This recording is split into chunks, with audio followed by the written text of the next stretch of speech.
आपका एक बार फिर से स्वागत है हमारे अपने यूट्यूब चैनल पंखुड़ी क्लासेस में। आज हम आपको बताएंगे इंग्लिश के लेसन 10 की, और इंग्लिश के लेसन 10 में आपको वही मिलेगा one word substitution, phrasal verb, set preposition, homophone, idiom and phrases, जो आपके लिए बहुत ही उपयोगी हैं एग्जाम्स के लिए। एग्जाम्स एसएससी के जितने भी एग्जाम्स होते हैं, सीजीएस, सीएचएसएल, एमटीएस, सीपीयू वगैरह में बहुत ही इंपॉर्टेंट है, और इंग्लिश रिलेटेड जितने भी एग्जाम होते हैं उनमें बहुत इंपॉर्टेंट है। वोकैबुलरी आपकी बहुत अच्छी हो जाएगी इसमें वोकैब आपकी जो है एकदम फ्लुएंटली हो सकती है अगर आप इस वीडियो को शुरू से ध्यान से एंड तक देखेंगे। और हमारे जितने भी वीडियो आप रोज हमारे वीडियो को देखते रहिए, इससे आपका इंग्लिश होगा इम्प्रूव होगा और आपके एग्जाम के लिए बहुत ही इंपॉर्टेंट होगा। चलिए शुरुआत करते हैं बिना कुछ देरी किए। तो पहला है सेट प्रीपोजिशन में कि कन्वर्सेशन डैश समबडी, किसी के साथ संरक्षण जैसे कहते हैं, किसी के साथ संरक्षण, तो किसी के साथ है तो विथ है, ठीक है।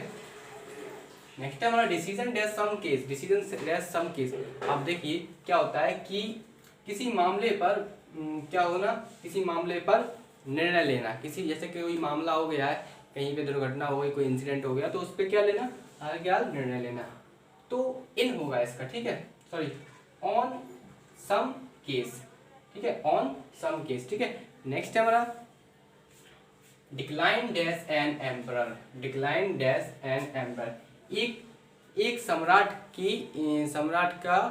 की गिरावट।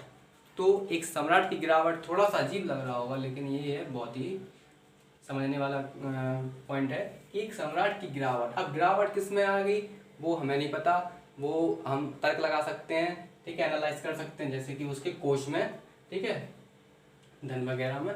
तो इसका जो रहेगा वो रहेगा ऑफ।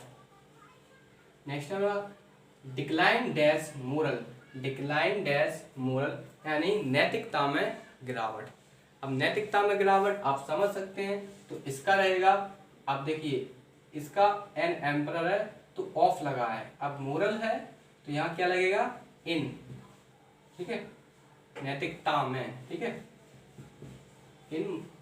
नेक्स्ट है डिग्रेडेशन डैश रैंक, मतलब पद के लिए क्या होना,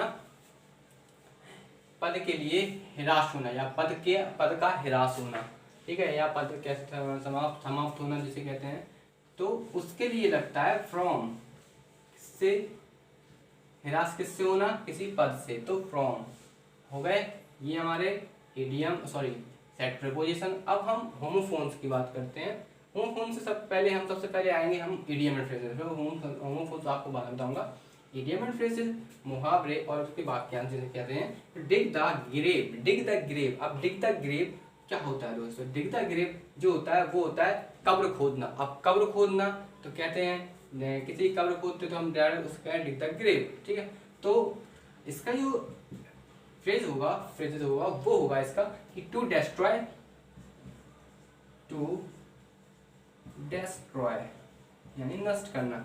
नेक्स्ट है हमारा डाई इन हार्नेस, डाई इन हार्नेस दोहन से मरना या दोहन में मरना, सॉरी दोहन से नहीं है, दोहन में इन्हें ना, दोहन में मरना। अब दोहन में मरना का मतलब क्या होता है कि काम करते हुए मर जाते हैं कुछ लोग, तो इसका क्या रहेगा कि die while working, die while working, ठीक है। नेक्स्ट हमारा एवरी डॉग हैज डे, मतलब इसका मतलब देखिए क्या हुआ, एवरी डॉग हर कुत्ते का दिन आता है, तो अच्छी बात है इसमें, हर कुत्ते का दिन आता है, हर कुत्ते का दिन आता है दोस्तों। इसका रहेगा कि गुड फॉर्च्यून, देखिए गुड फॉर्च्यून कम सूनर और लेटर,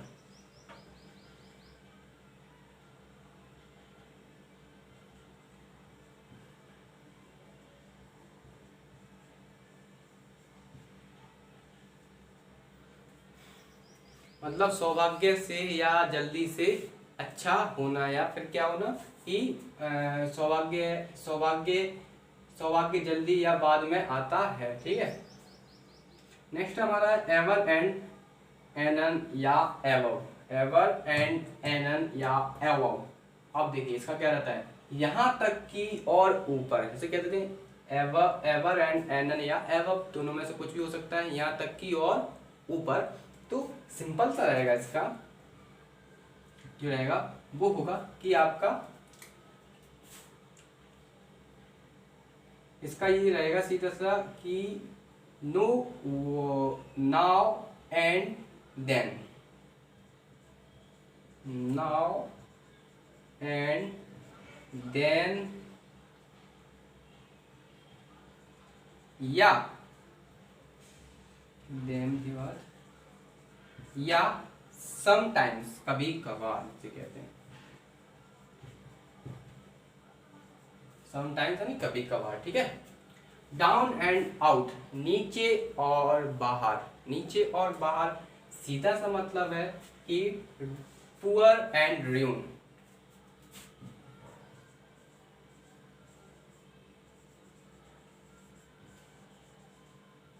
पुअर एंड र्यून यानी गरीब और बर्बाद।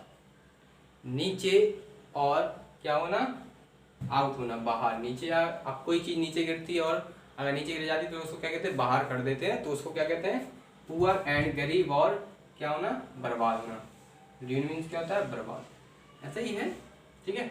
चलिए शुरुआत करते हैं होमोफोन्स की। होमोफोन्स में देखिए डेजर्ट, डेजर्ट, डेजर्ट। अब देखिए डेजर्ट जो है ये क्या है, बिल्कुल सेम सेम है, इसमें कुछ अलग नहीं है। अब क्या अलग है वो मैं आपको बहुत अच्छे से बताऊंगा। इसमें अलग जो है वो है नाउन और वर्ब, संज्ञा और क्रिया। अब संज्ञा और क्रिया देखिए, इसमें संज्ञा इसको लेते हैं पहले, इसका क्या है लिख देता हूँ मैं, बेसिस लिख देता हूँ। देखिए ये होती है कि नाउन,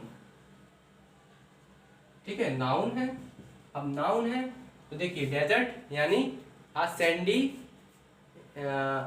असैंडी या कह सकते हैं असैंडी, जैसे रेगिस्तान होता है डेजर्ट में, तो रेगिस्तान में जो मिट्टी होती है उसको क्या कहते हैं, असैंडी लैंड, ठीक है। तो रेगिस्तान में जो मिट्टी होती है उसको सैंडी लैंड, सैंडी लैंड, ठीक है। अब ये है नाउन सैंडी लैंड, ठीक है।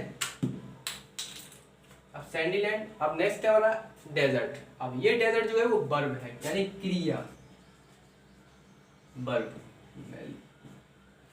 ठीक है। ये क्या है, क्रिया। अब क्रिया है तो इसका क्या रहेगा, इसका रहेगा लीव यानी छोड़ना, ठीक है। अब ये डेजर्ट इसमें डबल एस है तो आप इसको कैच कर सकते हैं, ठीक है। इसमें क्या रहेगा, इसका रहेगा डेजर्ट का कि मिठाई, तो मिठाई रहेगा, इसका कोई नाउन या वर्ब नहीं लिखेंगे हम, तो इसका रहेगा मिठाई। और मिठाई मीन्स क्या होता है, a sweet dish, a sweet dish, ठीक है।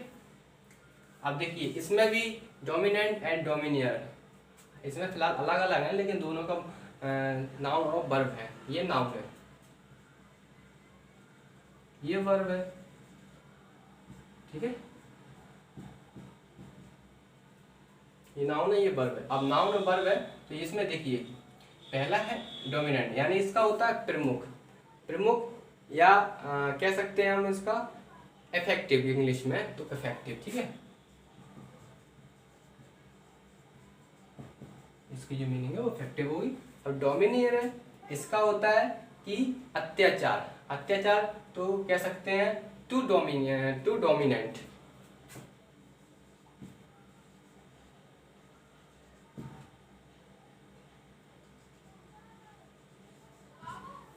ठीक है, ये होगा, ठीक है, टू डोमिनेंट। नेक्स्ट हमारा रॉट। अब देखिए रॉट है और इधर भी रॉट है, ओ और ए, ओ और ए, इस इतना ही फर्क है। अब इसका जो है वो रहेगा सूखा और इसका रहेगा प्रारूप। अब सूखा है, सूखा कब पड़ती है, जब बारिश नहीं होती है, तो lack of rain, lack of rain. और ये है रॉट यानी इसका क्या रहेगा, प्रारूप जो मैंने बताया आपको, प्रारूप रहेगा। प्रारूप यानी current of wind, current of शुष्क हवा, नहीं हवा की धारा में, सॉरी ठीक है, हवा की धार में या हवा की माफिक जो चलता है। अब नेक्स्ट है डिफेक्टिव और डिफिशिएंट। डिफेक्टिव और डिफिशिएंट, अब देखिए इसमें थोड़ा सा फर्क है कि डिफेक्टिव और डिफिशिएंट। अब देखिए क्या है, डिफेक्टिव मीन्स होता है कि दोषपूर्ण, दोषपूर्ण यानी किसी ने कोई हत्या कर दी तो उस पर क्या लगा, दोष है, ठीक है, तो हत्यारा जो होता है उसको दोष लगा है। और डिफिशिएंट मीन्स होता है न्यून, न्यून यानी कह सकते हैं कम, ठीक है। तो लिखते हैं इसकी, जो इसकी होगी दोषपूर्ण, तो इसकी जो रहेगी वो रहेगी हैविंग डिफेक्ट, और इसकी जो रहेगी वो होगी लेकिंग, हैविंग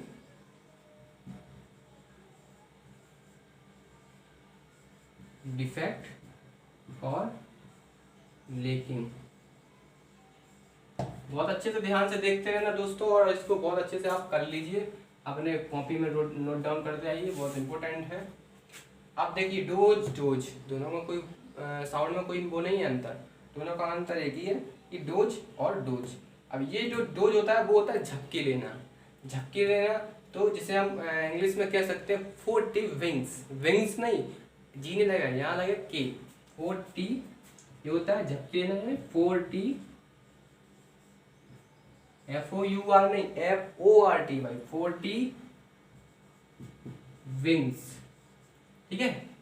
और ये डोज होता है, ये तो आप समझते हो कि डोज जो दवाई लेते हैं, सिंपल सा स्पेलिंग आप देखना है, ZS में S है, तो डोज जो हम लेते हैं नॉर्मली कभी जब बीमार पड़ते हैं, इलनेस जिसे कहते हैं, तो इसका होता है कि मेडिसिन, ठीक है। ये हो गए हमारे homophones, set preposition, idiom and phrases, बहुत अच्छे से मैंने बताया आपको, ठीक है। आप पूरा वीडियो को देखना। अब हम बात करेंगे किसकी, one word substitution and phrasal verb की, ठीक है दोस्तों। अब वन वर्ड सब्स्टिट्यूशन और फ्रेजल वर्ब मैं आपको बहुत अच्छे से बताऊंगा, उनको भी आप देखिए। चलिए देखते हैं one word substitution, animal that live in water. अब देखिए animal that live in water, I hope आपको समझ में आ गया होगा, you get it, I know, ठीक है। चलिए बताते हैं इसका क्या होता है। जो जीव जो पानी में रहते हैं उनको क्या कहते हैं, जलीय कहते हैं हिंदी में, ठीक है। तो इंग्लिश में जो कहेंगे तो वो होगा एक्वाटिक, AQUA, ठीक है। नेक्स्ट हमारा है एग्जामिनेशन ऑफ लिविंग टिश्यू, रहने वाले ऊतकों की परीक्षा। क्या, रहने वाले ऊतकों की परीक्षा क्या होता है। ऊतक आपको पता होगा, साइंस में पढ़ा होगा आपने, ठीक है। ये सॉरी टिश्यू है। एग्जामिनेशन ऑफ लिविंग टिश्यू, रहने वाले ऊतकों की क्या परीक्षा, तो इसको कहेंगे कि बायोप्सी। बायोप्सी यानी, बायोप्सी कहते हैं जिसमें जीवित ऊतकों की जांच करते हैं, उसको कहते हैं बायोप्सी, बायोप्सी, ठीक है। नेक्स्ट हमारा है a book that sorry double बार हो गया, a book that contain information on various subject। क्या है, a book that contain information on various subject, जिससे क्या हो, पुस्तक जिस पर विभिन्न विषयों पर जानकारी जो रखता हो उसको क्या कहते हैं हम, विश्व कोश, जिसमें रहती है उसको कहते हैं विश्व कोश, ठीक है। तो विश्व कोश यानी इसका जो इंग्लिश होगा वो इधर लिख देता हूं मैं, वो होगा कि एनसाइक्लोपीडिया, इसे हम विश्वकोश कैसे इंग्लिश में, ठीक है, सॉरी हिंदी में, तो उसको कहेंगे हम एनसाइक्लोपीडिया, एनसाइक्लोपीडिया, ठीक है। ये होता है विश्वकोश।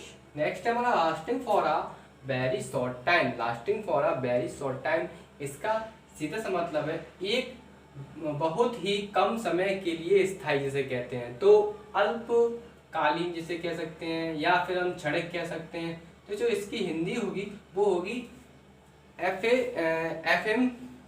FM रियल, ठीक है, FM रियल। तो ये देखिए मैं लिख देता हूँ EPHEMEAL,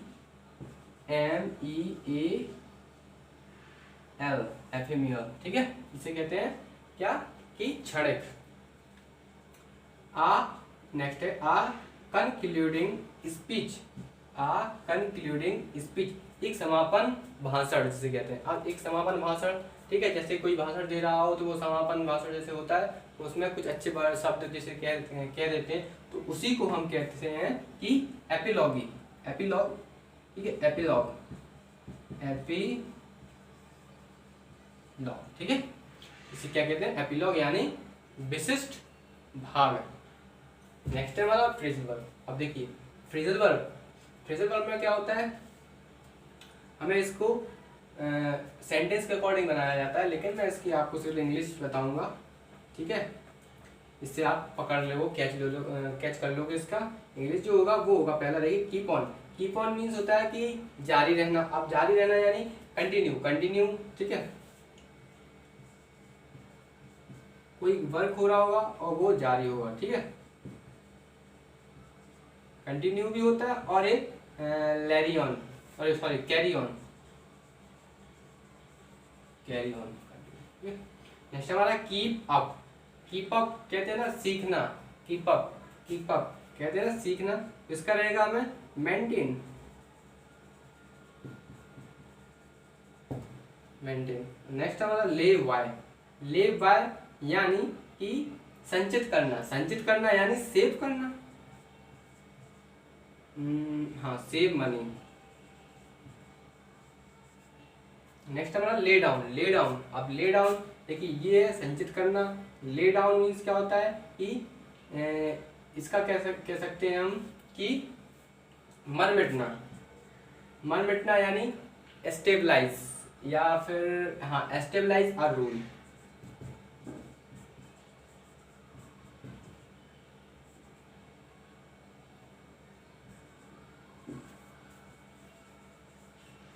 ठीक है। नेक्स्ट हमारा है लेट इनटू, लेट इनटू यानी कि पूर्ण करना, या फिर कह सकते हैं अलाउ टू,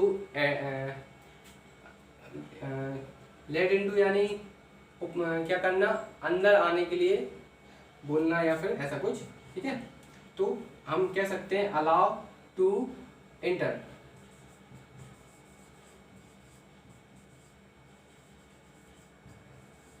अंदर आने के लिए ऑर्डर देना, ठीक है, ऐसा कुछ, ठीक है। ये हो गए हमारे लेसन 10, ठीक है। अब लेसन 10 हो गया, अब लेसन 11 होगा, ठीक है। ऐसे लेसन कितने हैं 30 तक मैं आपको ले जाऊंगा, और 30 तक में बहुत ही इंपॉर्टेंट है दोस्तों, आप पूरे लेसन को देखना, आपको बहुत कुछ इसमें नॉलेज मिलेगी जो आपके लिए वोकैबुलरी और आपके जितने भी एग्जाम है उनके लिए सेट प्रीपोजिशन जो आते हैं, होमोफोन्स आते हैं, ठीक है, मीनिंग्स आते हैं, उसके लिए आपके लिए बहुत ही इंपॉर्टेंट होगा। पूरा वीडियो को आप शुरू से अंत तक जरूर देखना। चलिए आज इसी तरह हम अपनी क्लास को वाइंड अप करते हैं, मिलते हैं नेक्स्ट क्लास में, तब तक के लिए दोस्तों जय हिंद।